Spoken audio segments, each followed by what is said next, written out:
Good afternoon.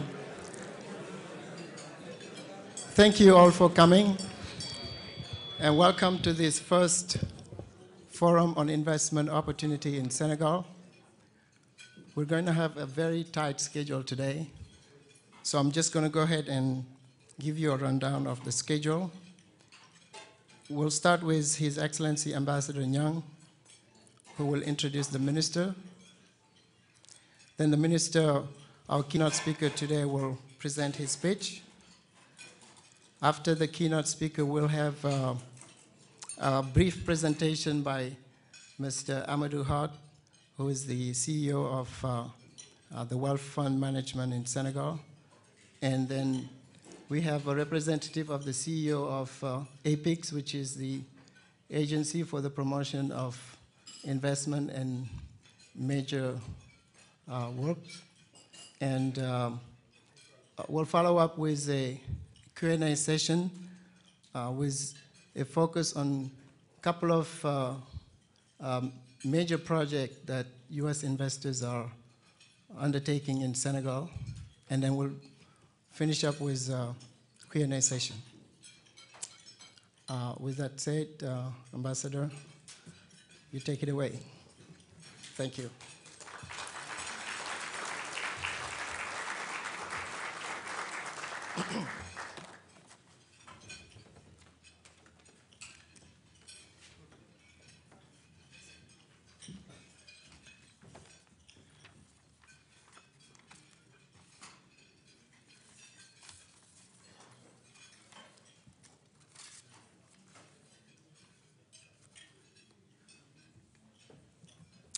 Good afternoon. It's good to see you all here. Mr. Minister, Excellencies, high officials, members of the Senegalese delegation, dear guests and friends. On behalf of the government of Senegal and on behalf of President Macky Sall, represented here by Budget Minister Mouhamadou Makhtar Cissé, I'm honored and truly pleased to welcome you all here today at the National Press Club in this prestigious location where free and intelligent speech reigns supreme. From the outset, I would like to express my sincere thanks to Jefferson Waterman International and to our friend Ken Yates and his team for lending their expert and reliable support in the setting up of this meeting. Our thanks also to the National Press Club officials for their generous contribution and help. Let me also voice my deep appreciation to the IMF for making available its much appreciated technical support in facilitating communication among participants. So a big thank you to our two interpreters from the IMF, Karen and Laetitia. This support of the IMF is another testimony of the spirit of partnership the IMF entertains with member countries. On behalf of the Senegalese officials here in the US, and I have here the Consul General of Senegal in New York, Mr. Nyang, and on behalf also of the Senegalese community, I would like to welcome very warmly the minister, the budget minister, Mouhamadou Makhtar Cissé. Mr. Minister, we are pleased, honored, and privileged to have you here, and with you, the strong delegation you are leading. It's indeed a big delegation. I can just mention a few of them. We have CEO Amadou Hott, we have the special advisor to the president, Mr. Abdelaziz Diop, among other members of the delegation. So welcome to all of you here in Washington, D.C. I would like to also thank all our partners, members of intergovernmental bodies, our technical and financial partners, members of U.S. public institutions, and representatives of the public sector present here today. And I would like also to clarify something. As you know, in Senegal, at the helm of the Ministry of Economy and Finance, we have two ministers working as a pair. And one of those ministers is Mr. Amadou Ba, Minister of Economy and Finance, whose name appears on the invitation you received. And he was supposed to be here today, but finally, at the last moment, he had an impediment, so he couldn't come. And the decision which prevailed was that the Minister of Budget, who is the other element of the pair, would be here to represent the government of Senegal. So I would like also, by the way, apologize for not being able to notify you because the notice was so short for us to do so. But both ministers work in harmony and they work in solidarity. So having the Minister of Budget here is like having the Minister of Economy and Finance here. Let me also recognize my colleagues here. I know that the Dean is on his way, Ambassador Cyril Loguin, Dean of the West African Ambassadors in Washington. He's on his way. And we have also my brother and friend, the Ambassador of Burkina Faso. Ambassador, can you stand up, please? And thank you for being here. So their presence here show just the prevailing spirit of common purpose and mutual support we have among ambassadors, African ambassadors here, particularly among West African ambassadors. As you know, Benin, Senegal and Burkina Faso, we are all members of two sub-regional bodies.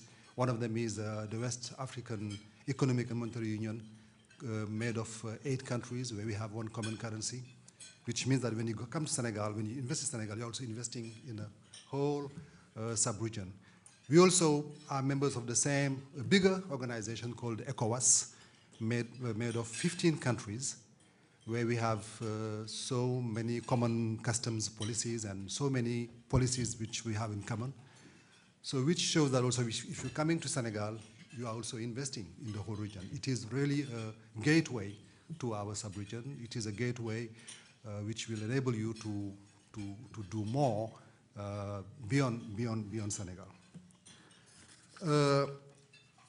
In organizing this forum, I must be very clear. The main aim is to help you better know where Senegal stands in terms of economic and investment opportunities, and to help you grasp the long-term vision developed by our country under the leadership of President Macky Sall, President of Senegal, a vision which has been translated in a seminal strategic document recently adopted by the government and called in French Plan Sénégal Émergent, which you might call maybe in English a plan for an emerging Senegal. I'm not going to dwell on that much more. The minister and the presenters coming from Dakar will spell out soon the strategic and operational components of that plan. As you know, to make this plan a reality, that major meeting is being held, and that's why also we are having also this forum to sensitize you on what can be done in Senegal, what are the possibilities you have, what are the opportunities you have. And I also must have to mention that the forum will be held in Paris with the technical support of the World Bank and the UNDP. So our idea is that this forum should be organized to make sure that US investors are not left out in this new effort to boost investment in Senegal. Senegal, a country which is known for its stability and democratic credentials, a country where voting traditions started in 1848, where we used to have an electoral bipartisan, multi-party system. So it's not in 1960 when we gained our independence we started to vote. So this is something which is entrenched, which is really, which is part of the personality of the Senegalese people. That's why also we have been so peacefully run since we came. No, we never had any major disrupting events or having the military to get. So we never had, for example, a military coup in Senegal. This is one of the rarest countries in Africa and in the third world, which has never took place before. It's also a country where country of tolerance where the 95% majority Muslims are living in peace with the Christian minority. Actually, the first president of Senegal was a Christian. Not only he was a Christian, but he also belonged to an ethnic minority. But he was president for 20 years without his being a Christian or being someone from a minority questioned by anyone. It's a country where you can see also marriages across ethnic or racial or religious lines.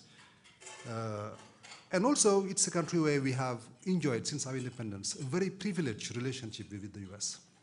How many US presidents have come to Senegal? Even recently, President Obama was in Senegal. He was preceded there by President Bush, by President Clinton. So we have a very special political relationship, which is very, very strong.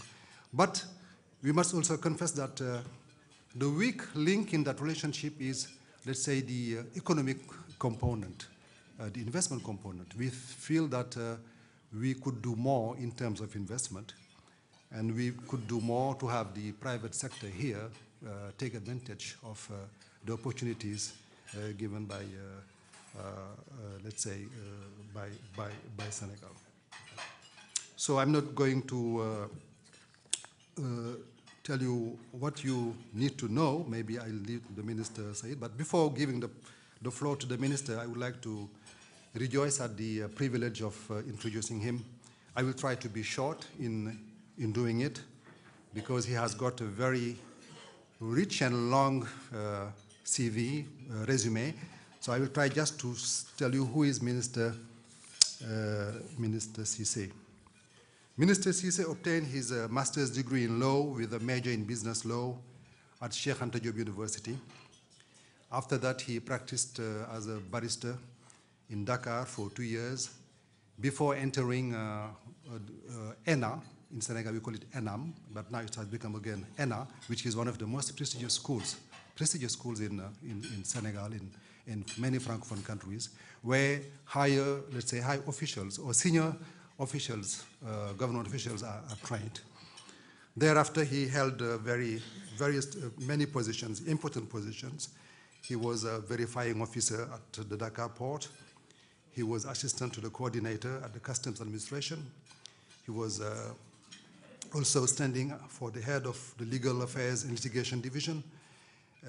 He was also officer in charge of legal proceedings at the Investigations and Litigation Division of the Intelligence and Fraud Control Department. And also he was permanent secretary of the Senegalese Ministry of Fisheries.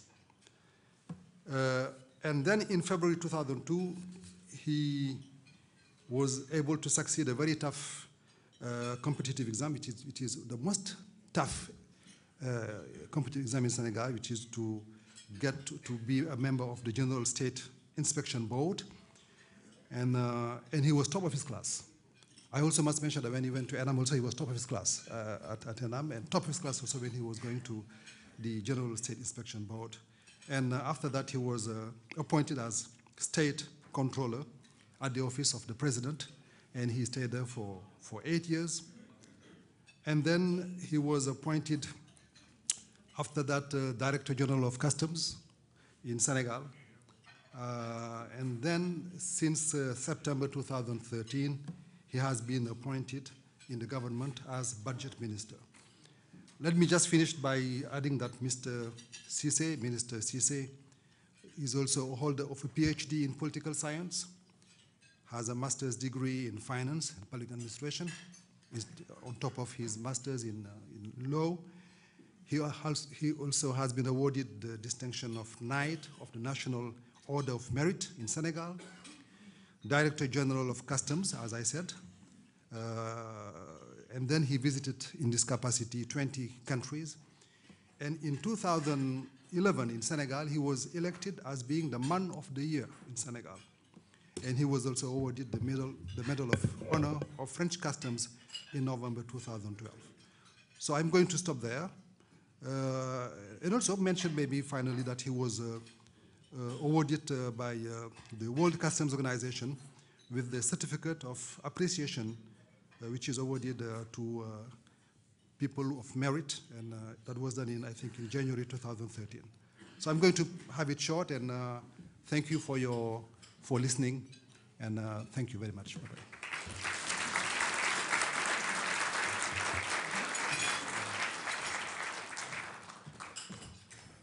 Just for operational, Channel 8, you can follow the minister's speech in English. He'll be speaking in French. Mr. Minister.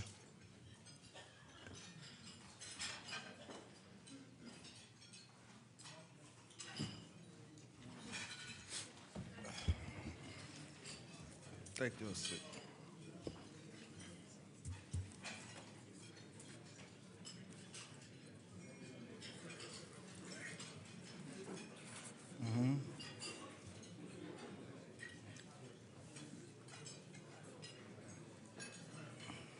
C'est bon.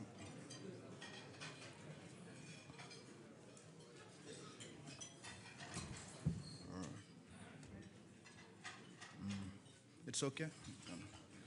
Ladies and gentlemen, good afternoon. Thank you for your attending. Excellence, Monsieur l'ambassadeur du Senegal. Excellencies, Ambassador from Senegal, Ambassador from Burkina Faso, ladies and gentlemen, member of the diplomatic corps, our embassy, members of the American government, representatives of the International Monetary Fund and the World Bank, honorable representatives of the U.S. private sector.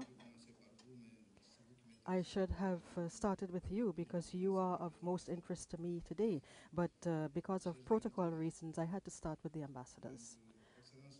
Guests, Excellency Ambassador from Senegal, thank you very much for your introductory remarks, that very interesting presentation. And I'm pleased with all of the information you provided on the attractiveness of our country. We are here in Washington and would like to convey the warmest regards of our president, Mr. Macky Sall. He did me the honor of selecting me to lead this delegation. On my own personal behalf and on behalf of my delegation, I would like to thank you for being here today, and I'd like to thank you for all of the interest that you show in our country, Senegal. Senegal is a large country with just about 3.5 million people, its population. It's just like a small American town, in fact, in terms of population. It's mostly in the West Atlantic. I'm sure that you could find it on a map. And it looks towards your continent where we are. Washington is just 8 hours away from Dakar. So we are pleased to be here in the context of the preparation of the consultative group, which will be taking place in Paris under the coordination of the World Bank on the 24th and 25th of February next. And we wanted to organize that major event, which I'll discuss in a little while, because as we see it, the world economic situation is such that there is a window of opportunity that's open for Africa. And we would like to take advantage of that opportunity to make Senegal the entry point to Africa for American investment and for the world as a whole. We want to make Senegal the gateway to Africa. That's why we are here today addressing the U.S. private sector. The global economic conditions are improving, and we want to hitch our wagon to the moving train.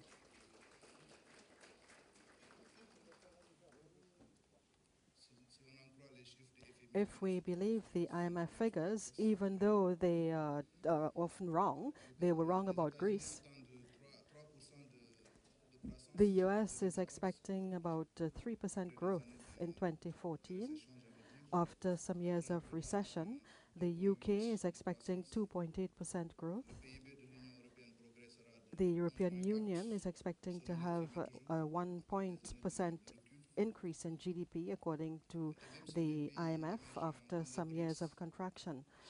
And even though the BRICS, China, Brazil, and South Africa are having a little bit of difficulty, there are significant growth rates that we expect to see in those countries. And the managing director of the IMF, Mrs. Christine Lagarde, expects 6.5% for sub-Saharan Africa in 2014, which is quite an interesting level of growth. So I was saying that the global economy is starting off once again, and we need to hitch our wagon to it. And our president, Mr. Macky Sall, has developed an ambitious economic and social program which has a vision to see Senegal emerge to become a society that is based even more on solidarity. We are a small country, as the ambassador said, but our community is strong. And he said that 99% of us, or 95% in fact, of us are Muslims, but our president for many years was Christian, married to a French Christian woman. And Mr. Abdou Diouf was married to a Christian. The third president of our country was Muslim, but married to a French Christian. Mr. Macky Sall is he's married to a Senegalese woman, and this is our first presidential couple that's Senegalese entirely. We want to see an emerging Senegalese by 2035 with observance of the rule of law. I mentioned solidarity and cohesion, but Senegal is also a young nation that is being built. It's been independent just for a little over 50 years. It has a very vibrant people with a large and dynamic diaspora. You probably have met some of them here in the US. Our country, however, has a long tradition, which the ambassador referred to a while ago. Mr. Macky Sall is the first president of our country who was born after independence, which took place in 1960. And we have a tradition of democratic elections in Senegal. We are a stable country from a democratic point of view. Freedom of expression is guaranteed, and the rule of law is a reality. So our president and ourselves, we intend to build on the foundations of this stable democracy to have dynamic growth so that we can meet the expectations of our young population. Our population is indeed very young. 2/3 of the population is under 25 years old. So it's a very young population. However, we needed to capitalize on the vitality of our young people. And we can do that by putting the private sector at the heart of our strategy to make Senegal an emerging country. We want the young people to create wealth, to create jobs, so that the country can achieve the levels of development that we have been striving towards since independence. We want to implement this plan, the plan of emerging Senegal.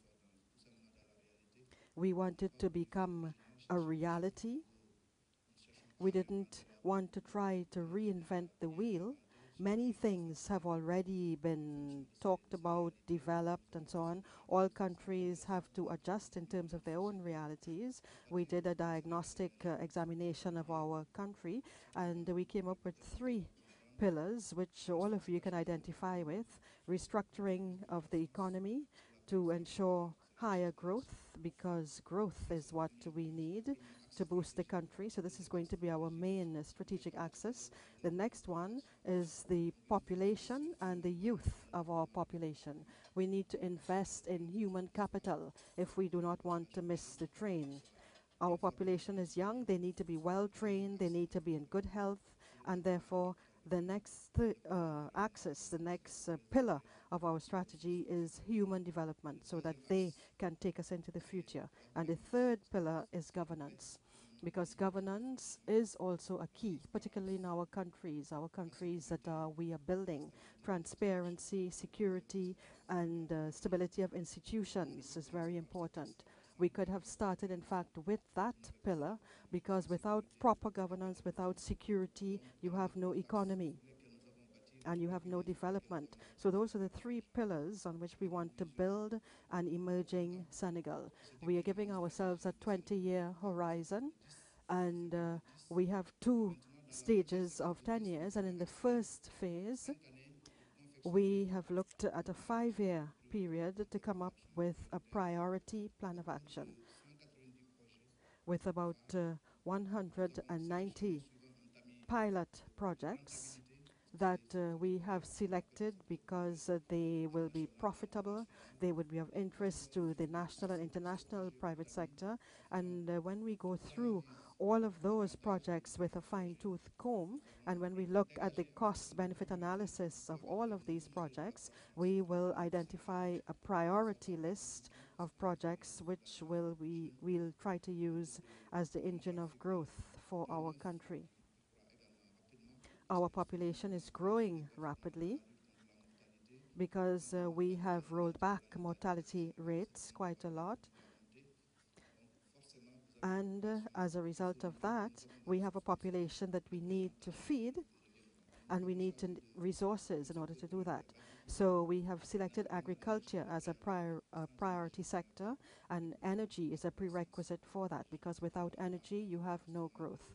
And I'm sharing this podium with people who work in this area. Perhaps some of you in the room also work in these sectors, the energy sectors and the agriculture sector. Infrastructure is another priority. When you are a country that is building itself, you must have solid physical infrastructural development. So infrastructure is an additional priority. And of course, we mentioned human capital.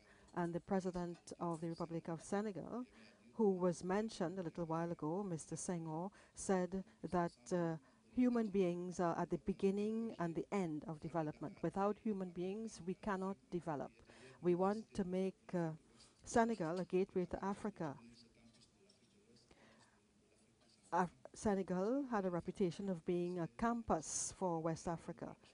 Sheikh Anta Diop University is a university that has a long tradition, and we want to revive the university.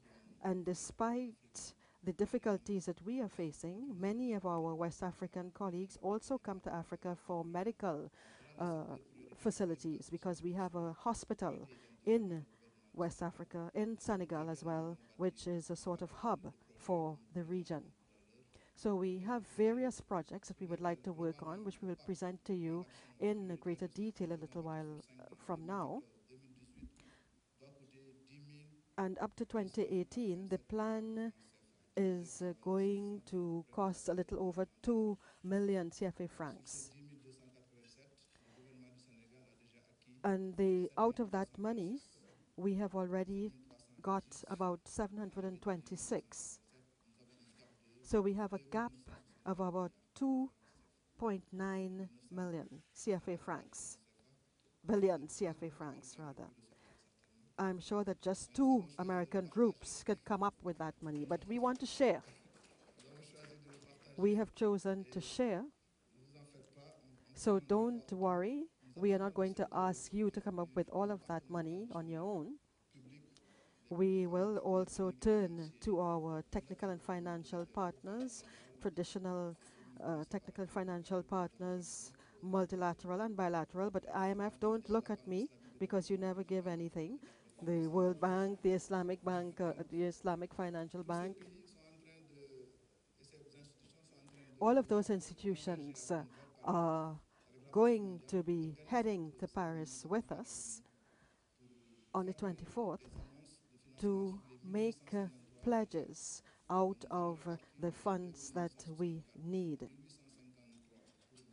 We have 1,853 for the technical and financial partners, and we hope that we will get that amount. We have no commitments at the moment, and I hope that you will be interested in 1,001 billion that we are offering to the private sector, largely in the context of PPPs, which will make it possible for us to move forward. And the National Assembly of Senegal, which has half of its representatives male and half female, adopted a framework for PPPs as the new regulatory framework, so that we can use that new framework to attract investment under the PPPs. It's yesterday that the Congress signed that, or at least approved the law at its level. And on the 25th of February, in the Chamber of Commerce of Paris, we will have an exchange with the government of Senegal. The president himself will be there, and there will be exchanges with the Senegalese private sector as well. There will be exchanges which will make it possible to put in place partnerships, solid partnerships, with that amount of CFA francs, 111 billion CFA francs. It's not US dollars I'm talking about, it's just CFA francs. We want to use this investment to boost growth in Senegal to at about 8%, so that we can overcome extreme poverty and see the kind of development that we'd like to see in Senegal. And I'd like to see you in Paris as well.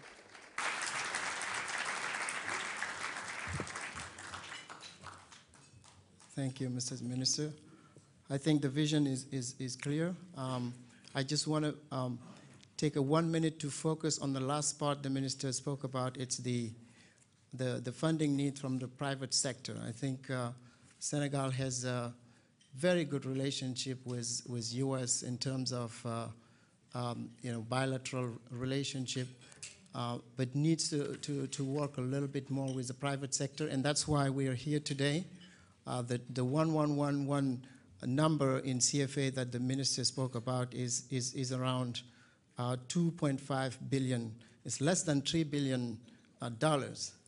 And I do believe that it's definitely possible to have those $3 billion right here from this room.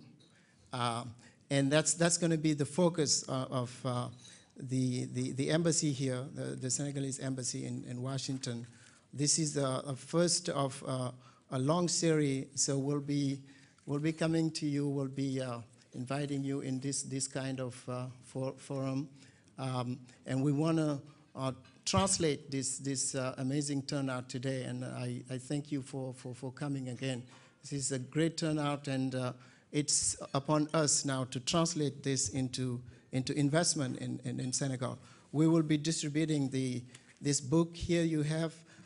It does have all the major projects that Senegal is trying to find partner who will be willing to work with us, so that in the next 20 years we will be joining the countries, the emerging countries.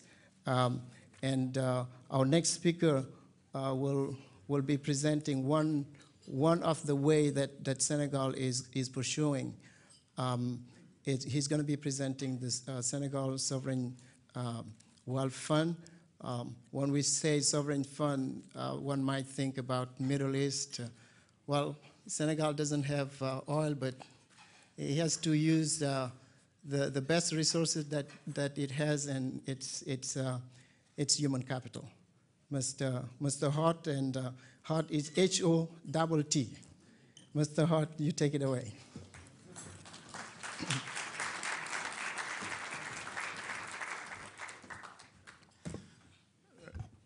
Good afternoon, ladies and gentlemen.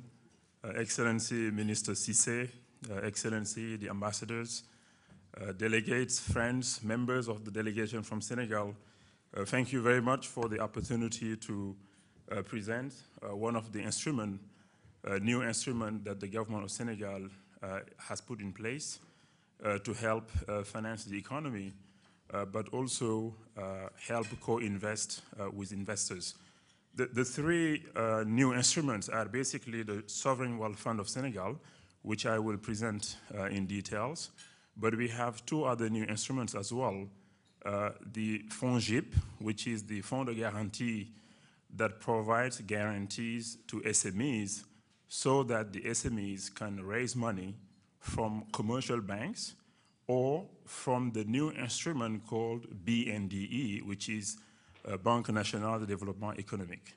And FONGIP also provides cheap resources to the banks so that the banks can on-lend to SMEs at cheap rates. Local lending rates are typically very high, usually around 10, 12, sometimes even 14%. But FONGIP gets funding from the government, from multilateral agencies, put deposits into banks, cheap deposits, maybe at 2 or 3%, and demand that banks on-lend it to the SMEs at maybe 6, 7%. But in the same time, also, FONGIP provides the deposit, long-term deposit, because banks in Africa always complain that they do not have long-term resources. Therefore, FONGIP gives them a long-term deposit. They on-lend long-term, maybe 7 years, 8 years, to ease up the cash flow pressure on SMEs. FONSIS, which is the institution that I'm running, is a state investment company. So it is owned 100% by the government of Senegal, 70% directly minimum by the government, and maximum 30% by state-owned entities, because we have some state-owned entities that have cash that can invest in this sovereign fund, which is a state investment company, a sort of development institution as well.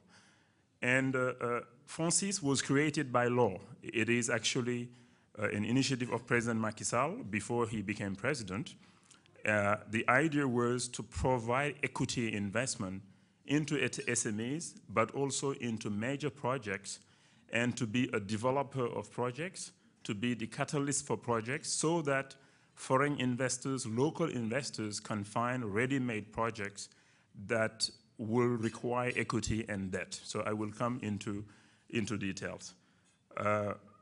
FONSIS started in October when I was appointed Chief Executive Officer, but a law created FONSIS.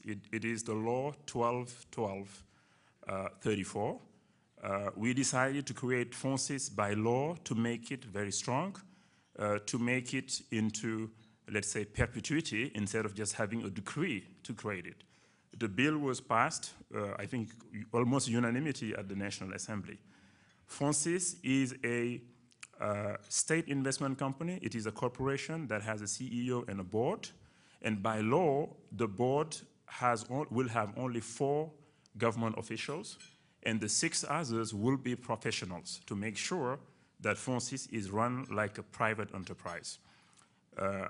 The FONSIS actually has a capital that is set up by law, let's say resources, 500 billion CFA, which is $1 billion. But the law says the majority of those resources should be assets from government, because Senegal is not a country that has excess of resources like the sovereign wealth funds in the Middle East and so on and so forth. Typically, sovereign wealth funds are created by countries that have excess, budgetary excess, oil revenue, mineral resources, or maybe trade excesses, like China, for example, has sovereign wealth funds that have trillions of dollars of capital. In the Middle East, you have hundreds of billions of dollars. The first country that has done this kind of structure that we have done now is Singapore.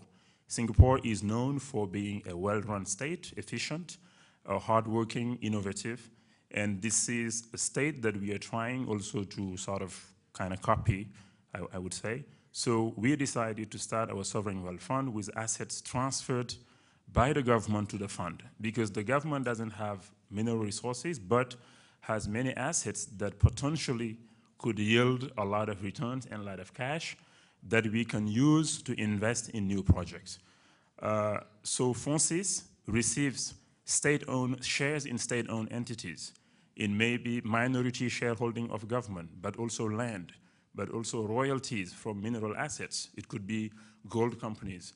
It could be also zircon. The government of Senegal, for example, owns 27% of Sonatel, which is the biggest, one of the biggest telecom companies in West Africa, listed with the 27% worth about $1.7 billion listed on the stock market. And this, it generates about $80 million of dividend. So if government transfers some of it to the FONSIS can use those cash flow to raise money on the local or international market and to invest equity into new projects. So this is one of the ways we are trying to raise the resources for FONSIS. We can also provide issue diaspora bonds, because the Senegalese diaspora sends about $1.4 billion a year into Senegal. This is only official remittances, which is usually consumed only or maybe invested in some real estate projects. So what we are trying to do to issue some instrument to capture some of those remittances as well. Also, we are looking for partnership with the development institution to raise the capital. FONSIS, therefore, is an active investor, would therefore manage actively its asset to generate, first of all, financial returns and then social returns. So any project that we invest in must have financial returns. And we have a small threshold, which is smaller than the private equity because we are a development institution. Therefore, if a project has an IRR of around, let's say, 10% or 11% net IRR, it is interesting for us, but it may not be interesting for you. So this is sort of our minimum threshold because we want the IRR to cover our cost of capital. And the FONSIS, therefore, will also, by law, the law says that FONSIS should invest in SMEs. Investing in SMEs is very complex, very risky as well. And this is government money, so we do not want to lose the money. Therefore, we are setting up a sub-fund focused on SMEs that we will invest in, and we are talking to some potential partners that have expertise in managing SME funds so that we can set up a dedicated SME fund in Senegal. The other area where we invest is basically the strategic projects. Our strategy is to match the vision of Senegal in Plan Sénégal Émergent that Minister Cissé mentioned. Those 27 projects that are in Plan Sénégal Émergent, our objective is to be a developer, a co-investor in those projects with local and foreign investors. So some of those projects, we can be the initial developer, put the money that is required to do feasibility studies, to pass the developmental phase, and to reach a bankability phase where the financial investor or even strategic investor or debt providers will be interested to join us in those companies. So those projects, initially, we can earn them 100%, and then later on, we can be diluted. When your money comes in as equity, we can end up owning only 10% of a company. It doesn't matter. What we want is to make sure that many projects are being well structured, because often we talk about opportunities, potential, but difficult to realize the potential. So we are saying, let's put money early stage in new projects, bring them to bankability, go on roadshows to attract equity investors, but also debt investors. Therefore, in our team, in my team, we are now about 10, 12 people. Background of the people, mostly investment banking, private equity, but also people that have industry expertise. For example, one of my colleagues that joined us 2 months ago, he's expert in agro-industry and infrastructure. He was educated in France at École Polytechnique, did Pont et Chaussée, worked for Nestlé for 15 years, and then joined the FONSIS to cover the industry, agro-industry and infrastructure. So that when your project comes to us, we have people that have the knowledge to challenge the project to help it become bankable. And we have also financial analysts and so on and so forth that can help as well. When we decided to set up the FONSIS, the president insisted that we should have a generational fund. FONSIS is an investment company. Every year we do our financial statements like everybody. And if we make profits, profits are divided in 3. 1, to reinvest in FONSIS. 1, to give government so that government has more budget, like dividends. But the important piece that the president insisted in is actually to have a generational fund, have reserves for future generations. So for the first time in our country, we think a lot about the future generations. So far, we just borrow and future generation pays, but this time we want to put some aside, like the countries that have sovereign wealth funds do, so that in 10 years, 15 years, if there is a crisis of force majeure, like economic crisis or shock in the economy, we will have some financial reserves. And every year, minimum 15% of our net profit will go into that financial reserve fund so that our sons and grandsons can have something in the future. We don't consume everything and leave nothing for the future. So this is the innovation, and presidents insisted on that, and it is in the law as well, so it'd be difficult to change. And when, let's say, there is a crisis, 15%, the parliament has to approve. Presidents approve, parliament approves as well.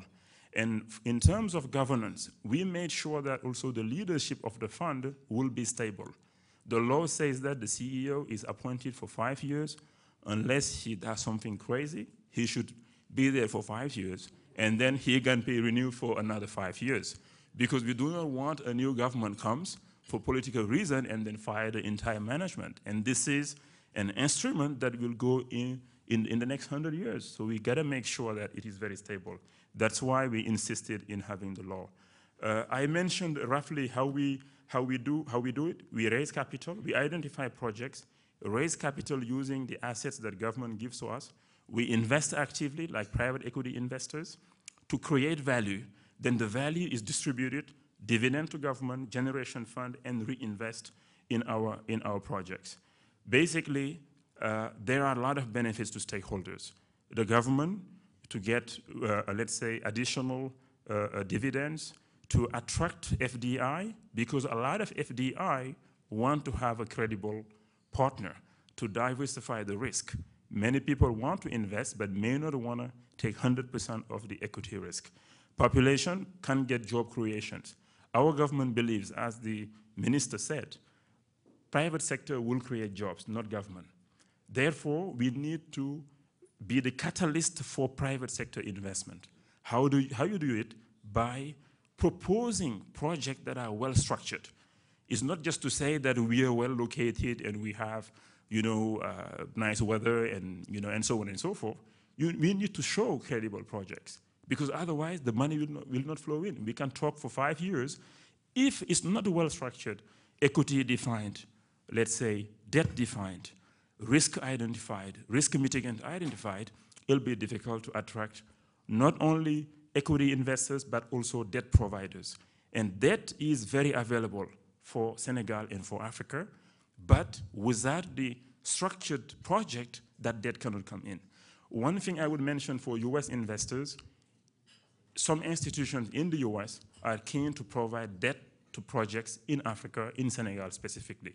I will mention OPIC, which is a US government institution that can provide up to $250 million per project. The project needs to have roughly 25% US content. Even that constraint can be mitigated, right? Therefore, we are inviting you to come to Senegal, co-invest with us on project, and then be able to raise debt from OPIC or from AFDB, IDB, and so on and so forth. These are the key sectors that we invest in, so the major sectors of the economy, especially sectors that create jobs. APIX and FONSIS work also hands in hands. APIX is the investment promotion agency and big project. They will make a presentation shortly. So we work hands in hands into project. We invest, then they promote the investment. This is some of the structures we can use on an infrastructure projects, where the state signed with FONSIS. FONSIS does a BOT with a new JV with the foreign investor. And together, we raise debt, put in equity. The debt can come from all these institutions that I've mentioned that are on the left. You see there, OPIC is well positioned. Basically, in agriculture, the same kind of structure we can propose. All sectors, basically, renewable energy. We want to invest in renewable energy and sell the electricity to Senelec. We want to co-invest with you. We don't mind to be a minority shareholder. We put our own equity, be on your side, and together we raise the debt. because we will not invest 100% equity in a project. We always would have to add leverage to it. This is our governance. As you see, we have the investment committee, the audit and risk committee, the appointment and remuneration committee. We have a team of the investment team, has some financiers, as I said, but also some people who know the sectors very well. This is just quickly my background: 15 years investment banking in New York, London, Dubai, and Nigeria, educated in France and NYU. One of my colleagues that I mentioned, 13 years with Nestle. We're still hiring, depending on the activities of the fund. We have started actually, basically, even if the official launch hasn't been done yet. These are my contacts and my PA's contacts as well, in case you need any information. Thank you very much.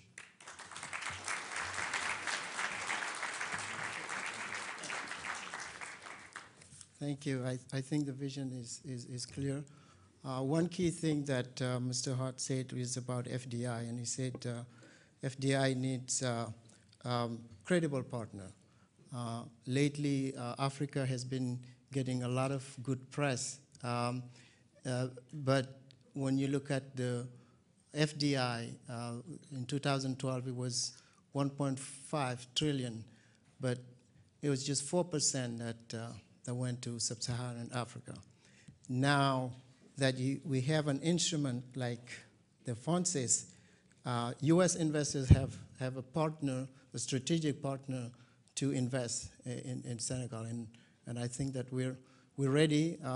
The embassy is here. Mr. Hart has given his contacts, and our next presenter is Mr. Lowe from APIX, and we have negotiated with APIX, and they will have actually a team that will be dedicated to U.S. investors. And you'll see the contact here in the book. There's 2 contact names. They will be working for just attracting U.S. FDI. Thank you, Mr. Lowe. Yep.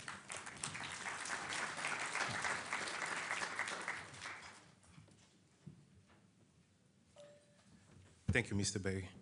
Hello, ladies and gentlemen.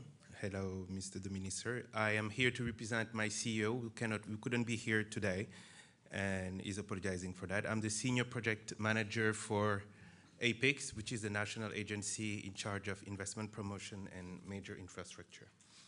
So, as we were saying earlier, Senegal is seen today as a gateway towards an emerging Africa. And on the next slides, I would explain why we think of Senegal as a gateway to Africa. First, I mean, yesterday we were talking to a student from the Indiana University in Pennsylvania, and he said something to us. He said that one of the main assets for our country is our strategic geographical location. So as you can see in it, and as Minister Cissé has said earlier, we are 8 hours from Washington. We are 2,722 miles from Paris, and 3,000 miles from Sao Paulo, 4,000 miles from Johannesburg. We are really well centered in our position in the world, which is one of our main assets. As mentioned as well, we are a member of 2 economic unions, the West African Economic and Monetary Unions and Economic Cooperation of West African States. That is a market of approximately 300 million consumers, and we are under the same business OADA law as 17 of those countries member of those unions.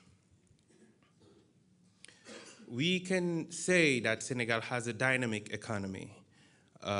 In 2012, our growth rate was approximately 2.5%. And even if you look back to 2008 and 2009, when there was a world crisis, we had growth rate approximately up to 4%, 4.5%. So that is a really resilient economy. We have one of the lowest inflation rate in Africa. We have the 2nd GDP under WAMU in 2012 and the 4th growth rate. So we are as well very competitive with the country in Africa. We can say that we have a good education level, and I'm speaking in front of the budget minister, who can tell that an important part may be I would say 40% maybe or more are dedicated to education and health. Sorry. There is a large number of prestigious public and private schools.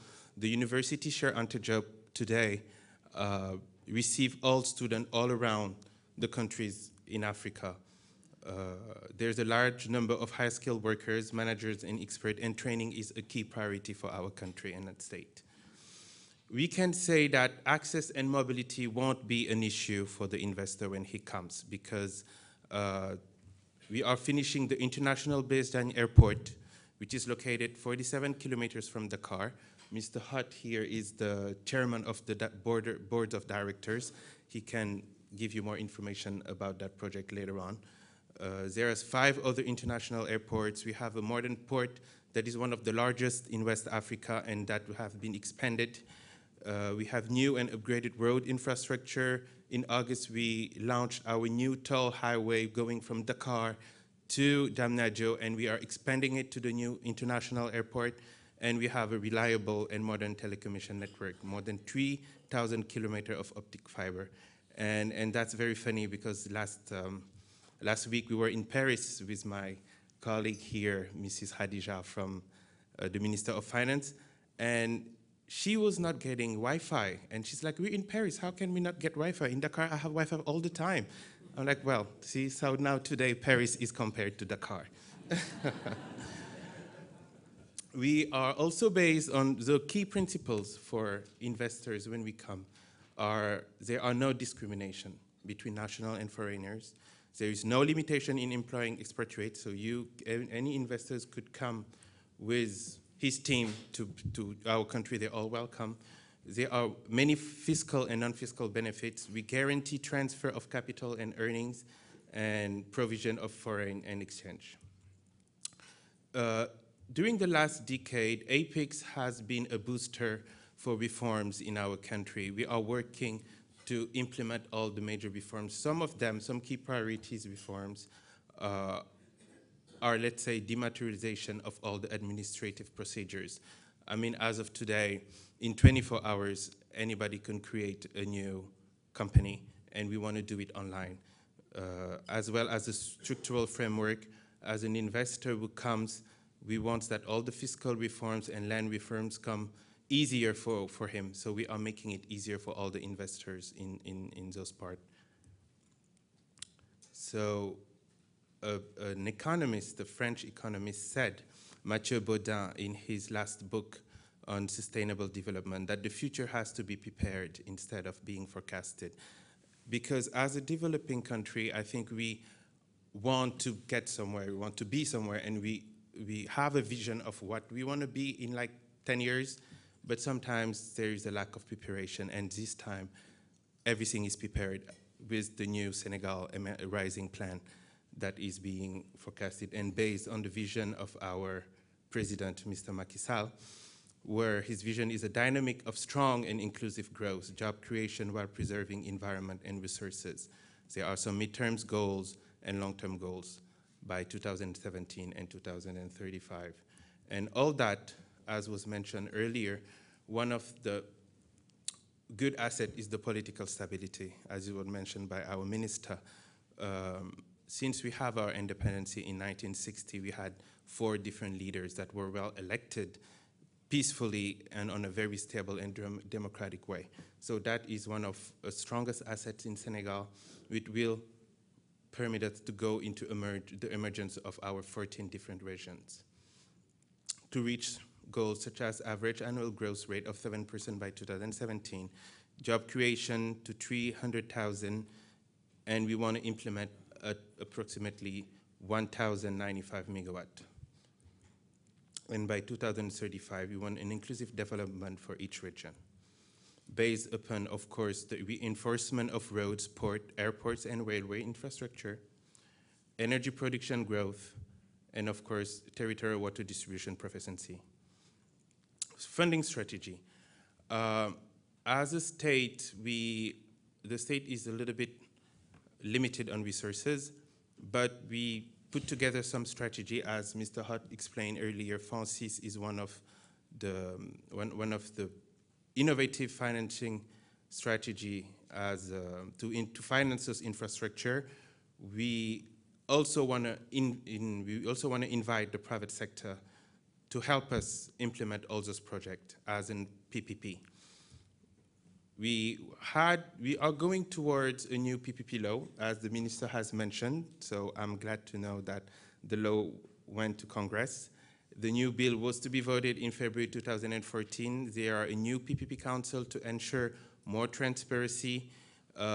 We integrated a new possible way to directly partner based on unsolicited bid. Of course, there are all suggested to certain terms and conditions, and all of that is to ease the way to implement those projects by saving time on the tender process duration. So now, I will show briefly some opportunities, because with the book that has been given to every one of you, you have a list of projects and some description. As we said, in agribusiness, quickly, our assets, we have more than 4 million hectares of cultivable land, 35 billion of cubic meter of renewable fresh water, 240,000 hectares of cultivable land, and an important hydrogeological resources. In tourism, as said, we have 7 kilometers of waterfront, strategic geographic location, nice weather, it's like hot all the time, 500 kilometers of sandy beach, and as he said, we are 8 hours from you guys. Instead of going to the Caribbean or to Los Angeles, if you come to Senegal, you can experience that. We have nice sandy beaches and nice potential that can be invested, and Ibiza has nothing on us, trust me. So for the PPP project, briefly, the priority sectors for the President of the Republic is in infrastructure and transport, planning and social housing, education and health, agriculture, fisheries, environment, tourism, and of course, energy. Some quick projects are here, like in rail infrastructure, we want to construct and rehabilitate more than 5,000 kilometers of railways. The port, we want to have a dry cereal port in Kaolack, a deep water port as well, an ore port in Bargny, a port in Saint Louis. Airport infrastructure, we want to rehabilitate the Saint Louis Airport, Ziguinchor Airport, Cap Skirring Airport, and there are some airfields as well to be rehabilitated or constructed.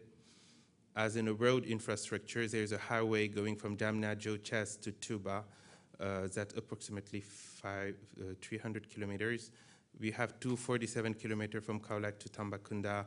There are some roads to be built, or to be rehabilitated. We have lots of projects that has to be done in those sectors. Even in industries, there is an integrated special economic zone that is going to be next to the new international airport.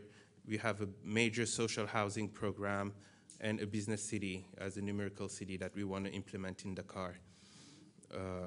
As in education and health as well, we want to build a second university, some social infrastructure like campus universities, residencies. There is one of the biggest hospital, Aristide Le Dantec, that has to be rehabilitated.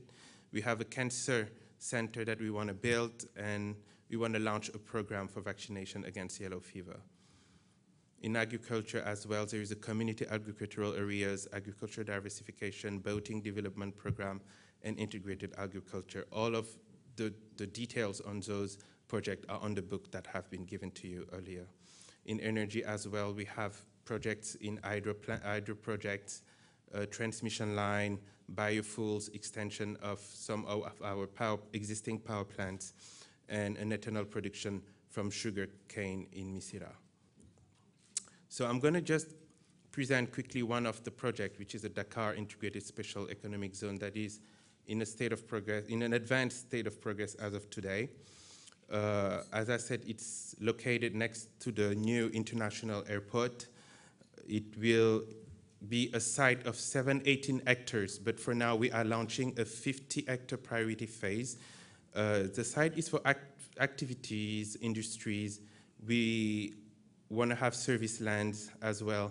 There's going to be a cargo village next for the airport, and offices spaces for logistic platform, and all of them are under tax and custom. They are tax and custom free. to attract investment so that they can come and have their company there to be developed. As a state of progress today, all the feasibility studies are done. Some technical studies as well are finished. And all of is left to be done is implement the project, because all the studies are done and we are looking for a partner to implement that. I'm going to quickly show you what we want this project and what it should look like in the future. Okay, is it coming?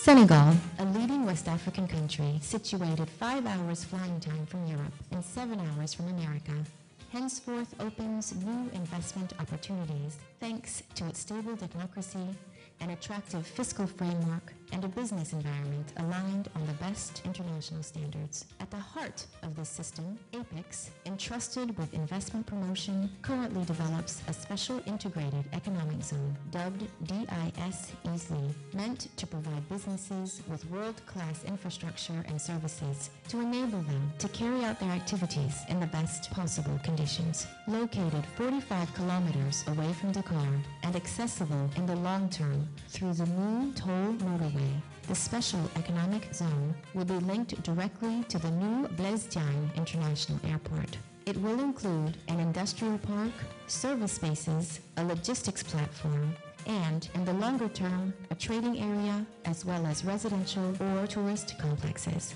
On a site of a total surface area of almost 1,800 acres, a priority phase concerning 125 acres is being laid out and will propose serviced land for the construction of buildings adapted to the needs of businesses, office buildings, turnkey multi-purpose warehouses, as well as warehouses close to the airport for logistics operators and air freight companies. A police station and a fire station operating non-stop maintenance facilities, food and beverage points, and a prayer area will be hosted in the compound, fenced to ensure the security of occupants.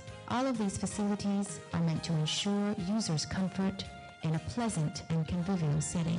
On the spot, the administration of the zone will, through an efficient one-stop shop, provide all services concerning the operation of businesses and access to tax and customs incentives provided for by the law. Thanks to the Dakar Integrated Special Economic Zone, make your investment projects a reality in Senegal, the land that delivers the goods. Thank you. Thank you. Thank you. Another priority project for the president is the Dakar tramway. This one, the status is not very advanced. The feasibility studies has to be finalized and done as well. It consists on building 35-kilometer system of a tramway in the city of Dakar. Installation of equipment and rolling material has to be done, and maintenance center and also command and supervision position. It's a $750 million project, as in public and private partnership as well. We might have 5 lines. We are talking about 3 lines as well, but the objective is 5 lines to be able to cover the whole city. And this project too, I have a small movie for you guys.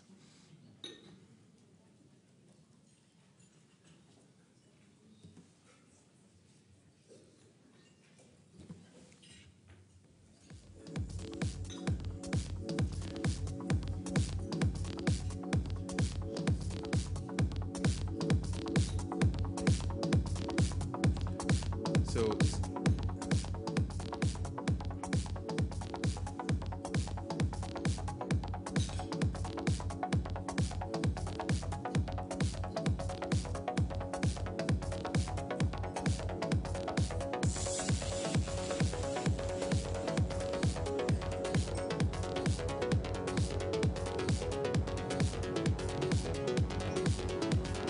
by the way, this is our city. These are real.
you. I apologize for the quality of the videos.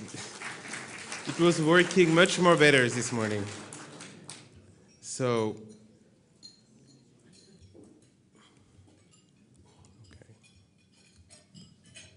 okay. I'd like to finish by saying that opportunities in Senegal are not promises, but realities in which the private investor can place their bid.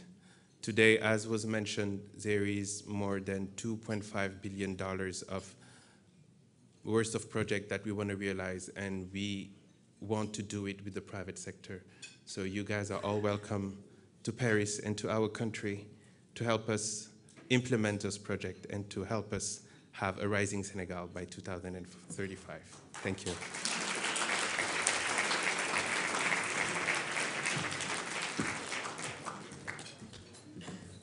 Thank you, Mr. Lowe.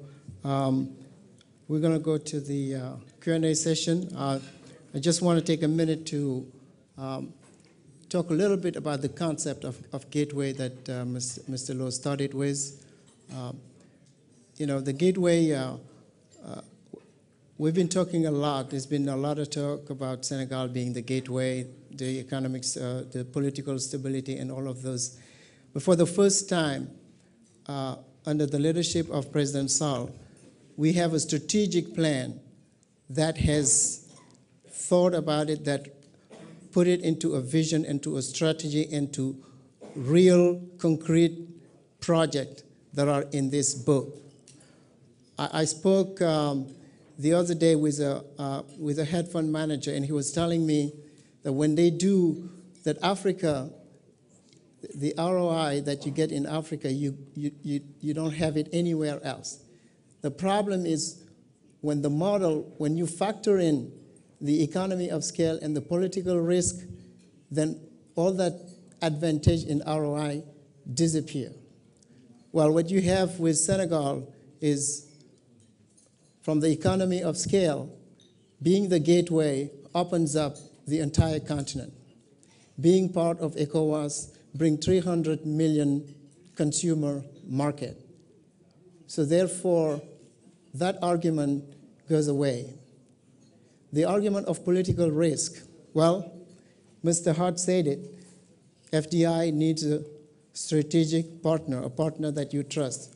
Well, you have FONSIS, you have APEX, you have all of these instruments that are not just opening Senegal, but they are opening the entire Africa. And we want Africa to go from 4% of FDI today to at least 10%. It's possible. The 7 fastest growing countries are in Africa. It has to translate into FDI. And that's why we're here today. And we hope that this amazing turnout will translate into FDI. We're going to start with the Q&A session. I think we have two microphones here. You can step into the microphone and ask your question. I'd like to ask you that we can start with the FONSIS, because Mr. Hart will be leaving us for the airport. He was kind enough to come join us and stay, but he has to leave for Dakar. So if we can start with the question focused on the FONSIS first, then we can expand to the rest. I think there's some cards for those who want to jog in their question. They can write it, and I can read them. So if you could just raise your hand and come to the microphone and tell us your name and your company, and ask you for your question. Within the Q&A session, we will ask for a couple of partners that we've been working with who did their homework, who have decided to invest in Senegal. We will ask them to say a few words in terms of their project, what they intend to do in Senegal, and we would like them to let us know if they will be joining us in Paris, because we have to come back to Paris, because that's really the starting point of the funding of this strategic vision. If we can start with Richard from Resolve, if we can tell us a little bit of what Resolve intend to do in Senegal, and if you can join us in Paris. You have a microphone right behind you. If anybody with a question can step up in the other microphone. So hello, my name is Richard Schroeder. I work with Resolve, and we are kind of a hybrid NGO and an agency that supports investment and promotes engagement with NGOs to facilitate the greatest social impact for countries that are seeking foreign direct investment. We are right now developing a project for Senegal, particularly the Casamance region, to provide a platform for manufacturing and energy companies to serve the region, to open up key value chains, particularly in agriculture, but also to ensure that resources can be processed in the most efficient way. The idea is that we would want to economize on certain elements of doing any kind of foreign direct investment, particularly in manufacturing, related to things like energy, negotiations with the government, supporting value chain development work with nonprofit organizations. I think kind of this clustered approach, it helps to mitigate some of the diseconomies of scales that come with doing business in a country that's relatively small, where investment sizes are relatively small, and where it takes a certain amount of time to build up the scale that you need. I think that the table that I'm at, Ziguinchor, I've never been there, but in the Casamance, I think this is where the intention is to develop a project initially. And we are right now talking with different partners in different manufacturing, processing, and energy sectors about participating. To some degree, it's almost like we have to focus a little bit more on who are the ideal partners, because there are many companies right now that are interested. And so I do welcome anyone who wants to invest in the Casamance, and we would welcome any opportunity to partner. We're looking for you. Thank you. Yeah, can you step up to the microphone? Thank you, Richard. I should mention that we have already signed a letter of intent with Resolve, and we intend in Paris to sign the MOU if possible. Right. Good afternoon, ladies and gentlemen. My name is Prince Adebanja Adejuwon. I'm based there in the US. My company name is MBH Investments LLC. Actually, we are into agriculture, and it would be nice if any of the indigenous companies in Senegal are interested to improve in the agricultural production. So that would be nice if we can meet, and from there, maybe we can work on some stuff to improve the agricultural sector in Senegal. Thank you. Thank you. I think Mr. Hart and the APEX, they took note. Do you have any question for Francis? Kevin? Hello, yes, my name is Kevin Jones. I'm the CEO of Cardinal Resources. We've been involved in Senegal since 2007 doing water and wastewater projects. We're currently involved in the city of Touba. We have signed the commercial contract with ONUS to build a sewage treatment plant, solar powered at that location. We're just waiting for final word from the Ministry of Finance to move forward. In addition to that, that will help us establish our enterprise within Senegal. We're planning on a training academy there to train technicians in water and wastewater, solar energy as well. It's been mentioned many times as a gateway. We see Senegal as a tremendous gateway. It's a very nice country to do business in. People are incredibly friendly. It's a great example of what a country should be. And so we're very proud to be in Senegal. We're looking forward to moving that relationship ahead even more in the future. Thank you. Thank you, Kevin. Hello, everyone. My name is Ndiogu Ba, and I'm a member of the Senegalese diaspora living in Stamford, Connecticut. I've been interested in the diaspora remittances being sent throughout Africa and also to Senegal. As Mr. Hart already mentioned, the diaspora of Senegal has been sending consistently $1.4 or so billion a year. So I'm starting a crowdfunding platform that is called Seninvest to mobilize the diaspora behind crowdfunding for business creation to kind of reverse the trend from consumption to investing in women and youth businesses. And with that, I had a question for Mr. Hart. What is your strategy in terms of reaching out to the diaspora, and what are the options we have in terms of investing and partnering with Francis? Thank you very much. Thank you, Mr. Ba. And also for those in the diaspora that want to reach out to Mr. Ba, they can reach us to the embassy and we'll put them in contact with Seninvest. Assalamu alaikum.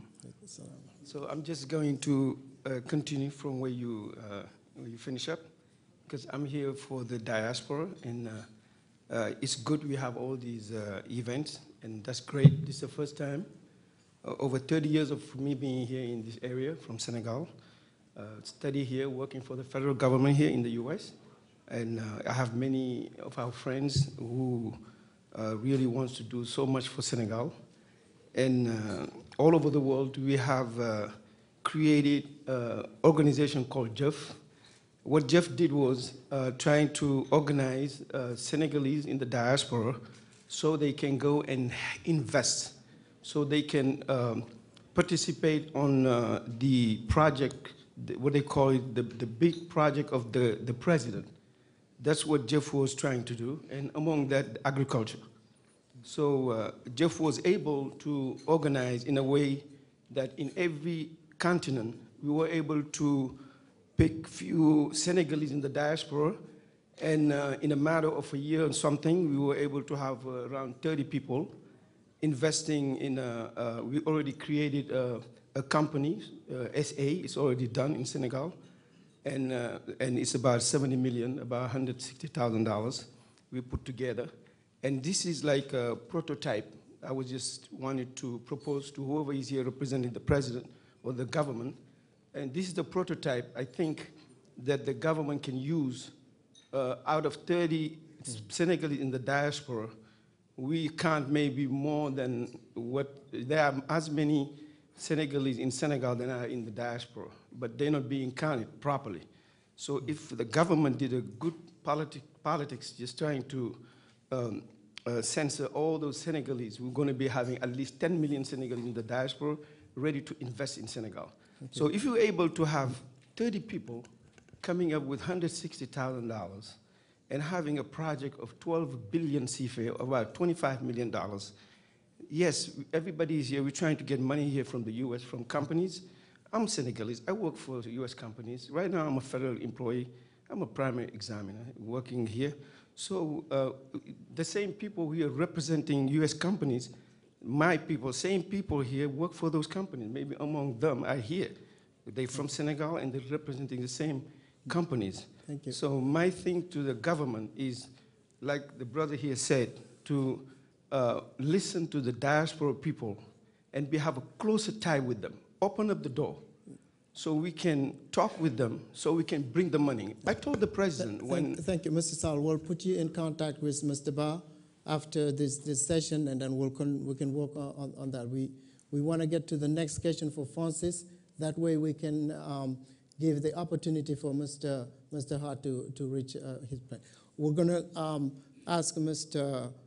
Eric Tumayan from APR if he can step us and talk to us a little bit about what APR is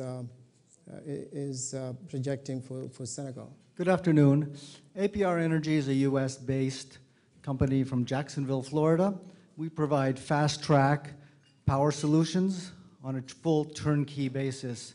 Since our strategic alliance with General Electric was announced in October, we now have the largest fleet of mobile turbine-based generators in the world. In 2010, Senegal was experiencing electricity problems. There were load shedding, and this led to civil unrest, and it slowed economic growth. Then there was a call for tender, and in early 2011, APR Energy installed 150 megawatts of new capacity in Dakar, in Kounoune, and Cap des Biches. This was done in a time span of 60 days from the contract implementation. This was extremely fast provision of power, and as a result, this stabilized the economy, this stabilized the social environment, and led to stable elections. Today, we're still operating about 50 megawatts in Senegal, and we're also operating about 40 megawatts for Mali, which, as you know, Senegal is interconnected through the OMVS system, and in a way serves as an energy hub, or can serve as an energy hub, exchanging energy in the region. So this gives a very important regional dimension to our work. So we're looking forward now to continuing our discussions with Senelec and with the government about going from an interim solution perhaps to a longer-term sustainable power plant. And we're looking forward to further discussions in Paris. Thank you very much. So you will be in Paris? Yes, indeed. Thank you. Thank you. And I think this is it's a very important announcement because APR is known for temporary solution, and it's been almost 3 years that they're in Senegal, and they are now looking towards a permanent, not only a permanent solution for Senegal, but positioning Senegal as a hub for distributing energy for the rest of Africa, and that's exactly what we're looking for. And we hope to see you in Paris, and we hope that you will announce what's the investment amount that APR will be doing. Thank you. Can you, your name and company? My name is Charles Williams, S3 Energies. I'm the Chief Operating Officer. So we provide renewable energy. Our, I guess, strength in renewable energy resource technologies is waste to energy, so agriculture, waste to energy in particular. So my question is to Mr. Hart, do you have a strategy for training the Senegalese universities on FONSIS so that the next generation is fully prepared and capable to move it to the next level? Thank you. Thank you, Mr. Williams. Do we have another question for FONSIS? Okay, Mr. Faye.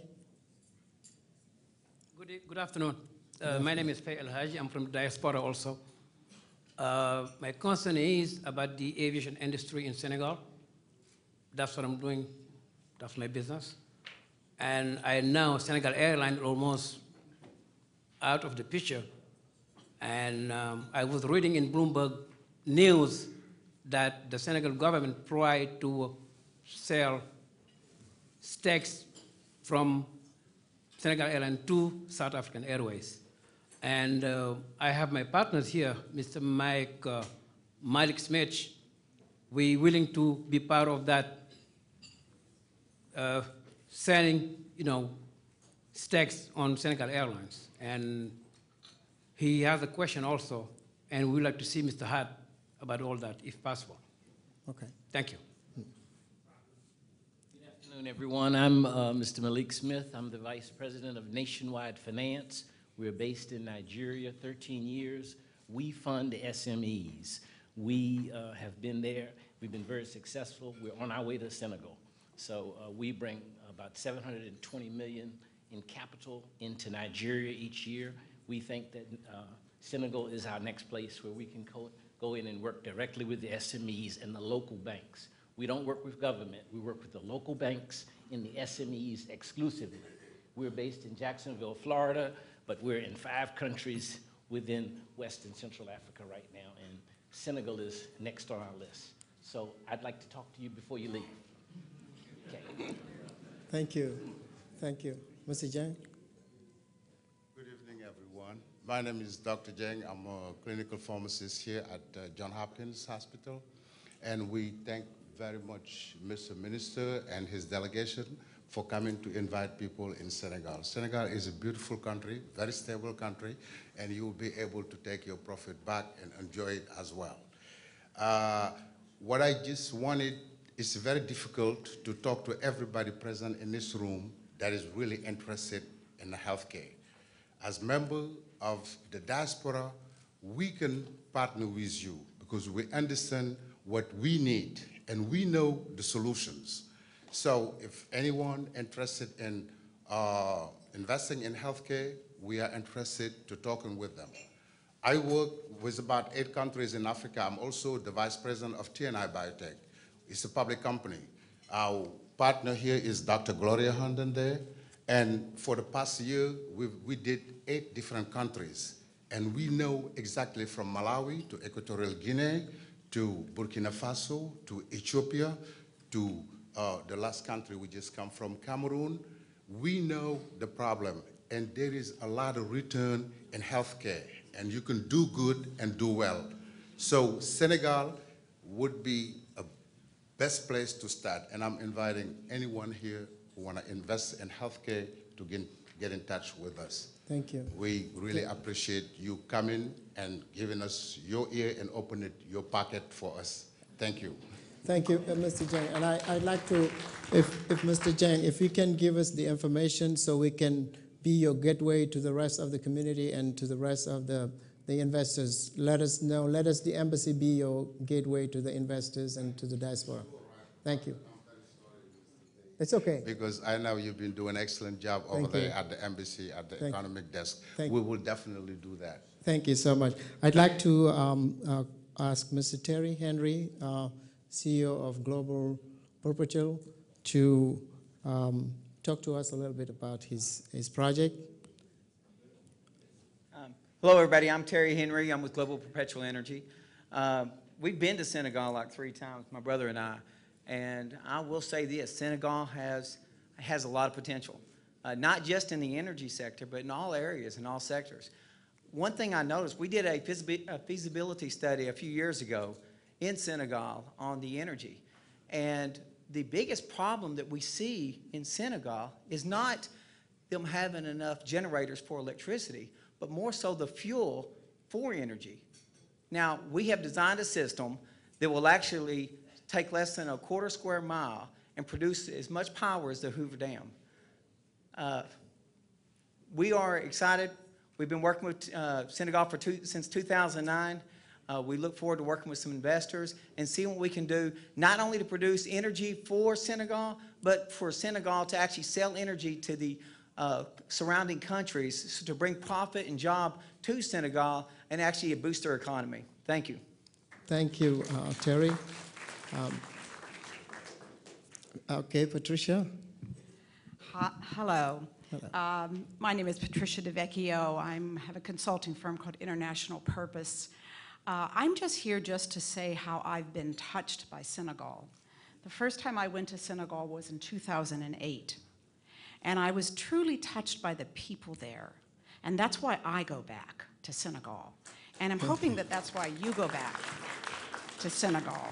Because the feeling that you get and that you leave with, the humanity that's there, will hopefully touch your heart.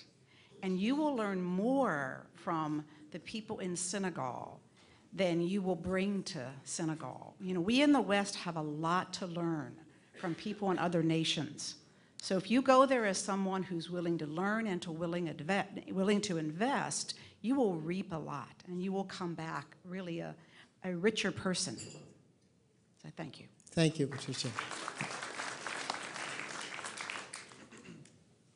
Good afternoon. My name is Michael McNulty. I'm from an overseas private investment corporation. I think someone mentioned us a couple times earlier in the program. I just want to say also, Nanga Def to the Wola speakers, and I've learned a little bit. I was fortunate to actually go to Senegal back in November doing due diligence on a project that OPIC is U.S. investor is putting forth, and we're going forward with it.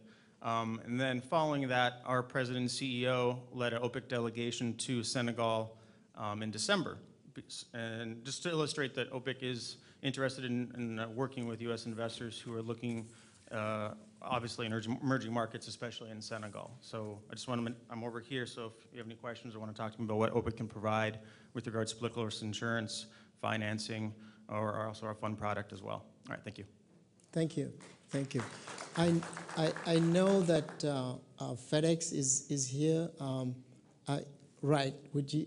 Well, the reason I mentioned FedEx is, you know, we've been talking a lot about Gateway to Africa. I'd really like to have your take on that. Well, thank you very much. My name is David Short. I do international affairs for FedEx, and I'm delighted to be here today and to learn more about Senegal. As I was telling some of my table mates, I'm actually headed to the region next week, and it's going to be my third trip to Africa in the last 6 months. So FedEx is in practically every country in the world, but Africa by far has the highest rate of growth. It was noted, I think, 7 of the fastest growing economies in the world are in Africa, and FedEx intends to take full advantage of that and to serve all of the companies that intend to invest and do business. I guess one point I would like to take the opportunity to bring up is the opportunity of improved trade facilitation. There was a report issued just over a year ago at Davos at the World Economic Forum. It was a report done jointly by the World Bank, the World Economic Forum, and Bain & Company. And the basic conclusion of it was, if you could get rid of all the tariffs that remain in the world, you would increase global GDP by a little less than 1%. But if you could bring customs efficiency, trade facilitation up to world-class standards, you would boost global GDP by 5%. So this is an enormous opportunity, and while I certainly commend Senegal, we saw the different projects, the improvement of the airport, the construction of the tram line, all of these infrastructure projects I'm sure are very much needed, and Senegal is to be commended for having the vision to make those investments. This doesn't even cost that kind of money. This is really easy. All we're saying is work smarter, not harder. If you need to collect customs revenues, do it, but do it efficiently. Don't hold up goods for days and weeks and burden your economy with a lack of competitiveness because the companies have to build up inventories to account for that. So it's a priority. Senegal is one of the better countries in Africa, I should hasten to add, one of the better countries already in terms of the efficiency of customs, but like many countries around the world, it could improve and thereby increase its global competitiveness. So that would be my contribution to the discussion this afternoon. Thank you very much. Well, thank you. We have the right man here because the minister was also the Director General of Customs in Senegal, and we'd really love for you to meet with the minister before he leaves, because I think that there's a lot of things that can be done between FedEx and Senegal. Thank you. Fred? Thank you. Thank you very much. And Honorable Ministers, ladies and gentlemen, it's a pleasure to be here. And we've been working with the government of Senegal in terms of trade facilitation, just as FedEx has just mentioned. The Africa Trade Development Center has been in the center stage of trying to see how we can connect Senegal with Miami. If you take a look at the map of the world, it's very clear that Senegal is the closest point between the United States and Africa. And as a gateway, it will facilitate not only trade, but it would also open, if you may, an aviation corridor that would allow AGOA and some of the other trade instruments that are already in place. The Miami-Dade County government is working very hard with the ambassador, with the ministry, and also with the Office of the President to see how we could, within a short period of time, address the issues of airline. I think Air Senegal is going to be critical in terms of bringing the spirit and the determination of Senegal to get into the mainstream of the global economy. The African Trade Development Center, Miami-Dade County government, and all of the good people who are in this room definitely wants to see Senegal rising and taking its rightful place in the global economy. Thank you. Thank you. Thank you.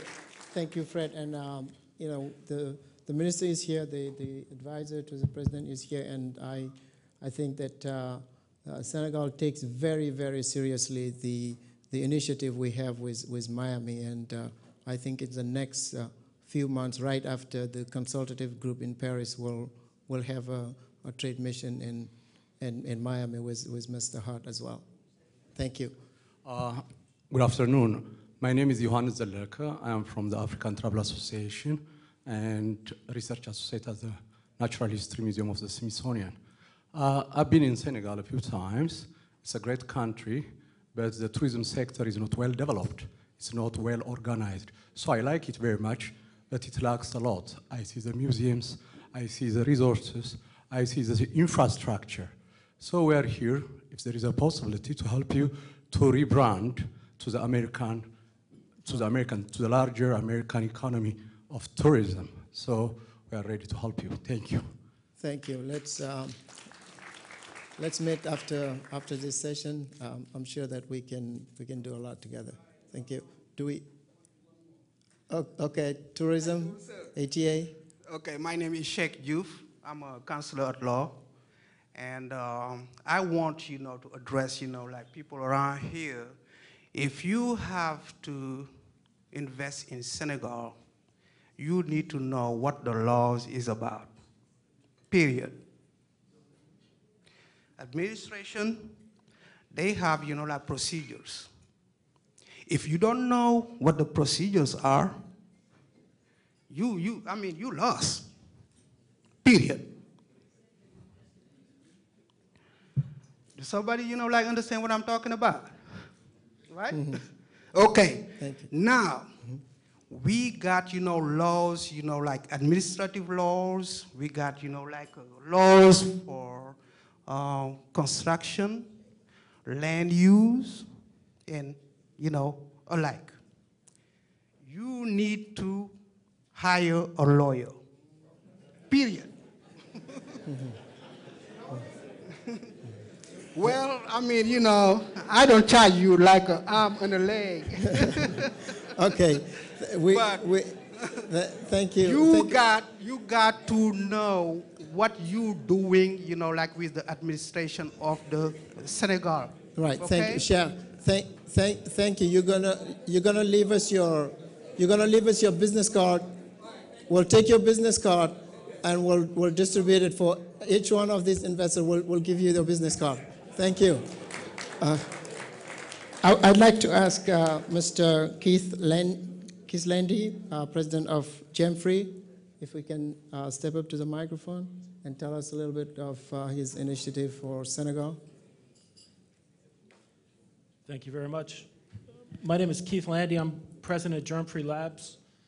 And what has been truly amazing to me is that the pastries and croissants are better in Dakar than in Paris. So I'm having a hard time rationalizing why I'd go to Paris if I much prefer Dakar. Next time we'll do it here in the U.S. Thank you. GEMFRI is a 50-year-old U.S. company. We were approached by the southern states, Senegal-U.S. partnership, to provide the services that we've been providing globally. What we do is provide laboratory capability. We provide labs all around the world, primarily for public health initiatives, infectious diseases, infectious diagnostics. We've supplied pharmacies as well as pharmaceutical suites. We've supplied labs for environmental uses, petroleum, mining, and the initiative that was really brought forward to GEMFRI and what sparked our interest in visiting Senegal has been for the Maritimes and Fisheries Administration. What we can provide for Senegal is a laboratory capability with a sustainable infrastructure, and that's what we're working on now. We can help with monitoring the fisheries. I mean, fishing is an important export as well as an important food staple. We're providing a laboratory so that if there's a fish kill, that in country they can monitor this. They can do the diagnostics and figure out why the fish are dying. Senegal is building up the port infrastructure. Anytime you have more ships coming into your country, what they unfortunately like to do is discharge. The discharge has to be monitored because it's critical to the fisheries. So we're providing the laboratory capability. We understand that we're starting from essentially a new initiative. So we'll provide the labs, we'll provide the analytical equipment, we'll go to Senegal, we'll work with the agency to hire the best people, we'll work with the agency to put students on the right path so that the lab will be sustainable. We plan to stay there to train the laboratorians and enable them to operate the lab. And what we feel is important is that this capability is not present in the region. So this will give Senegal the ability to do the work that's necessary in country, but as well be a resource for countries in the area. Thank you very much. Thank you. My name is Dr. Gloria B. Herndon. I'm the President CEO of GB Group Global. In GB Group Global, we have GB Energy, GB Pharma, GB Oncology, GB Energy LED. We're in the LED lighting space too. But my main concern is that there is truly a need for a commitment to Africa. And the need is for the commitment to Africa with all the great resources, but also the diaspora has to work to come back and work because this tremendous resource through the diaspora. But it's two different diasporas. It's the diaspora that came over on the ship and the diaspora that came over on the airplanes. So as one that came over on the ship, I want you to know there are a lot of us here who have interests and can provide a lot of services to what you need on the continent. Absolutely. And I've been working in the continent since 1969. And so I know the need. I know that the sustainability is required, and we know that the new generation needs to understand its past so it can reflect on the possibilities of the present so we can have solutions for the future. Thank you. Thank you so much.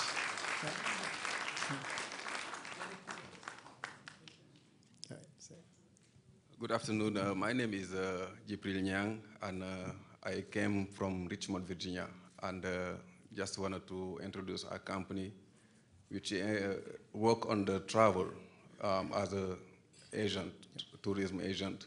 And I'm here with my partner, Sandra Taylor. She's from here, and she's been traveled to over 26 countries in Africa. So we are trying to do whatever we can to help Senegal to get people up there. So we created a restaurant 2 years ago in Richmond, Virginia called Gore Restaurant. And from that restaurant, if I'm not mistaken, I know we have over 5 people who travel, who learn Senegal about Senegal from the restaurant, and they travel to Senegal and they fell in love with Senegal.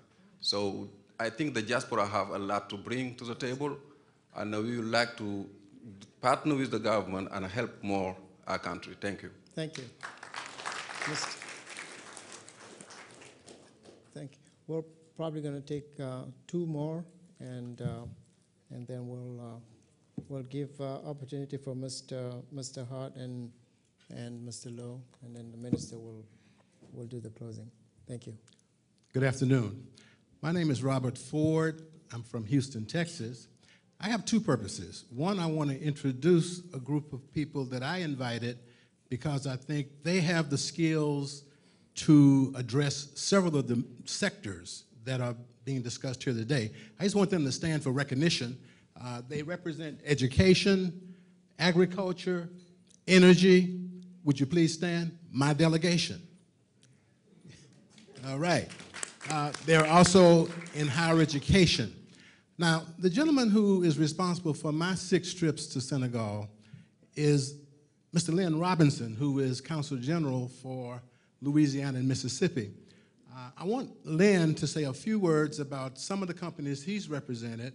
2 of them you've heard from today, Germ Free, and from my friend with the cowboy hat. But he represents probably 20 different companies that have, over the course of the last 28 years, ventured to Senegal and have, in fact, in some cases, perfected projects that are now working. We have some interest now in port development, and I believe that is the most recent focus area. So, Lynn, would you just say a few words about your work in Senegal? Yeah, we'd really love to recognize Mr. Robinson, who is the consul, the honorary consul of Senegal in Louisiana. He's a friend to the president. He's a friend to Senegal. Did a wonderful job assisting the embassy. We do appreciate your work. Thank you. Thank you very much. As a small company, Robinson International recognized the importance of Senegal long ago, and we made our first initial investment by establishing a base there to have a presence. And since that time, we've conducted probably 60 missions. And one of the companies that we're most proud of is Dr. Titian Antiseptic Company.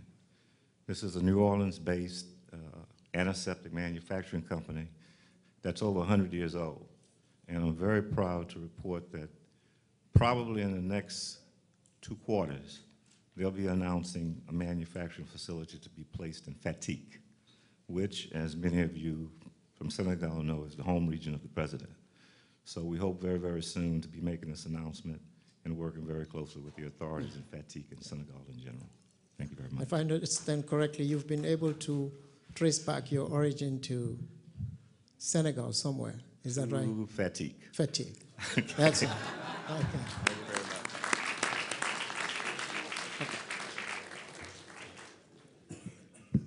Thank you. My name is Brian Fix. I'm also a lawyer with the international law firm of Dentons. I just wanted to accent one thing that was said by the minister that bears repeating.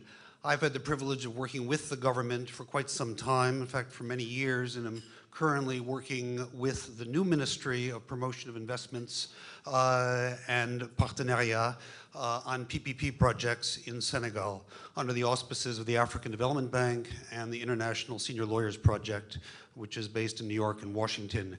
I just want to say that there has been such an emphasis on PPP in the last 6 months through the good work of APEX, through the good work of the ministry, that it bears a close attention by all my American colleagues to come down to Senegal and look at PPP projects, not just in the large infrastructure projects, the BOT projects such as the airport and the road, but also in other infrastructure projects, university housing, hospitals, water resources. Ministry of Hydraulique is doing things now in terms of trying to get Dakar better situated in terms of water treatment, and all those projects bear great scrutiny, particularly with the new PPP law. So I would encourage you to look at the law and apply it. Thank you. Thank you.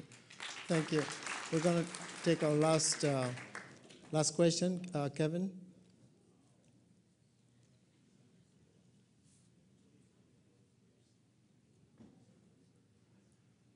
Hi. Good afternoon. Thank you for having us. I am Kevin Doyle, and I'm an executive committee member of the Smart Congressional Initiative, which is a not-for-profit that supports the Smart Congressional Caucus, which is New Jersey, Maryland, Pennsylvania, and Delaware. And in that region, there's about 600 universities, and many of them have research capabilities. So over the last 15 years that the initiative has been in existence, it has focused on bringing the university research abilities to federal agencies and major corporations. So for FONSIS, as they're going forward and looking at infrastructure development, well, you can hire these big engineering companies and you can look at having them do this work, or you can use university research talent, which is cheap labor, and they do the work, and it's the latest technology because it's being bred through the research of the institutions. So what's the best way to follow up with you to be involved in and talk about the initiatives? No? That's a question. Yes. Oh, okay. So yes. I'll catch up with you later? Yes. No, he'll answer. Okay. Yeah. I think we're going to give the floor to Mr. Do we have Cargill here or Conagra? No. Okay. Okay. So we're good, Mr. Hart. If you.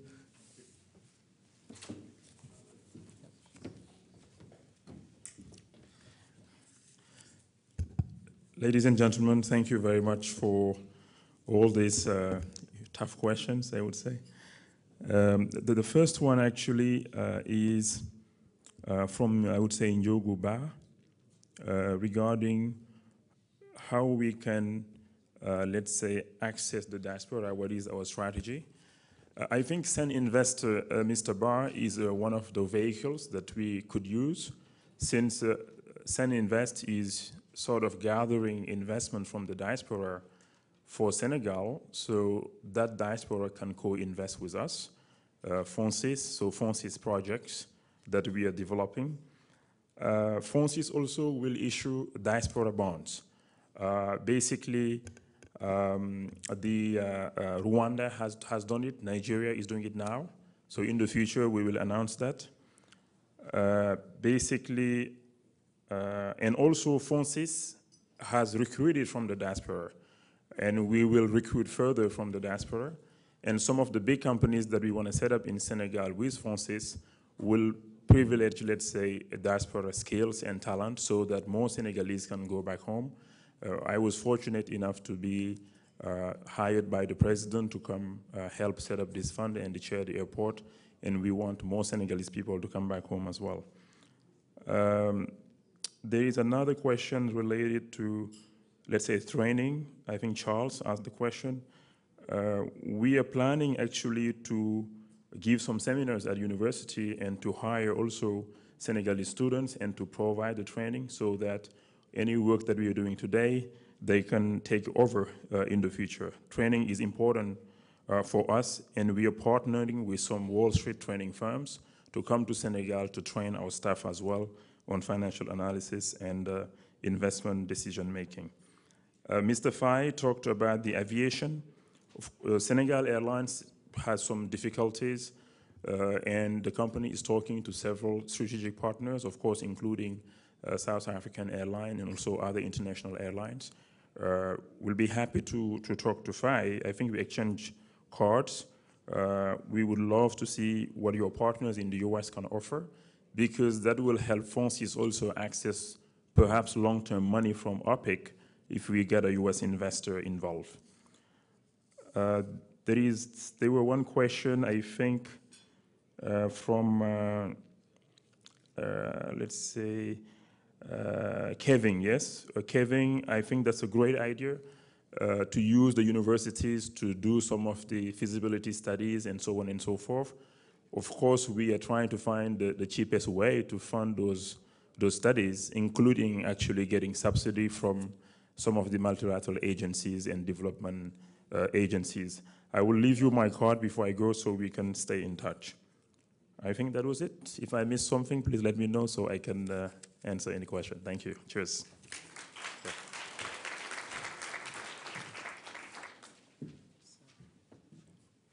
I think,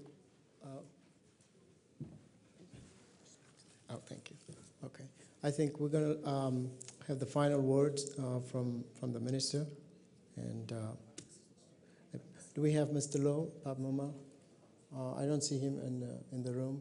So we'll just get the final words from the minister. Thank you.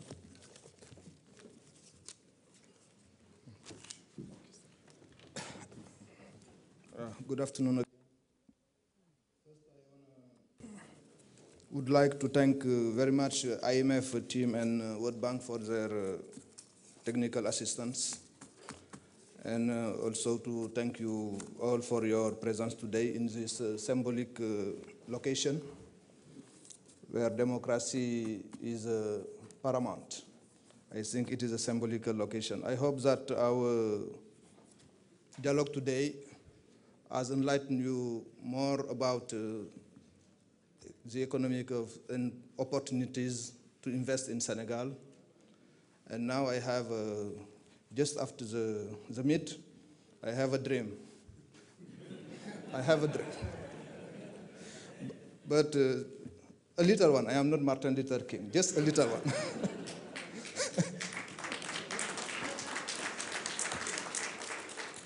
I have a dream, but before the end of the year, we'll start to build the corridor between Dakar and Miami. And to have more American company to base in Dakar to the gateway of Africa. That's my dream. It is a hope. Thank you very much and see you soon.